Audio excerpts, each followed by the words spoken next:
তোমরা যারা যারা আমার ভিডিও দেখো, আগে একটা ভিডিও আমি শেয়ার করেছিলাম যে কেন এতদিন আমি ব্লগ দিতে পারিনি, সেটা হয়তো সবাই দেখেছো। সেই ভিডিওতে আমি তোমাদেরকে বলেছিলাম যে সামনেই আমার বোনপোর অন্নপ্রাশন ছিল, তো সেটা আমি অ্যাটেন্ড করতে পারিনি এই পরীক্ষার জন্যই। সেটা আমি দুঃখের সাথেই বলছি। এর আগে আমার ছোট বোনের ছেলের অন্নপ্রাশনটাও আমি অ্যাটেন্ড করতে পারিনি।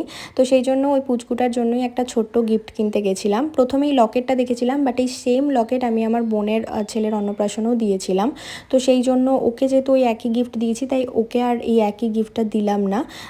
তো সেই জন্য আর একটাই ছিল বলে মানে আমি বললাম যে একটা আংটি দেওয়া যাক। আর আংটিটা কিন্তু দেখতে খুবই সুন্দর ছিল, মানে আমার তো খুব পছন্দ হয়েছিল। তো সেই জন্য এই আংটিটাই দেওয়া হলো। তো এই আংটিটা যখন ওকে দিয়েছি, ও যে কী খুশি ছিল। তো গিফট মানে কিছু বোঝেই না, তবুও ওটাকে মানে কেন বলো তো, ওর কিন্তু গিফটটার প্রতি কোনো ইন্টারেস্ট নেই। ও শুধু ওই গিফটটাকে খাবে, মানে খাওয়ার জন্য মানে ভেবেছে ওটা কোনো খাওয়ার জিনিস। ও যে জিনিসটাই ওকে দেওয়া হয় ওটাকে ও মুখে পড়ে। তো যাই হোক, তোমাদের কেমন লাগলো এটা দেখে কমেন্ট করে অবশ্যই জানিও। বাই।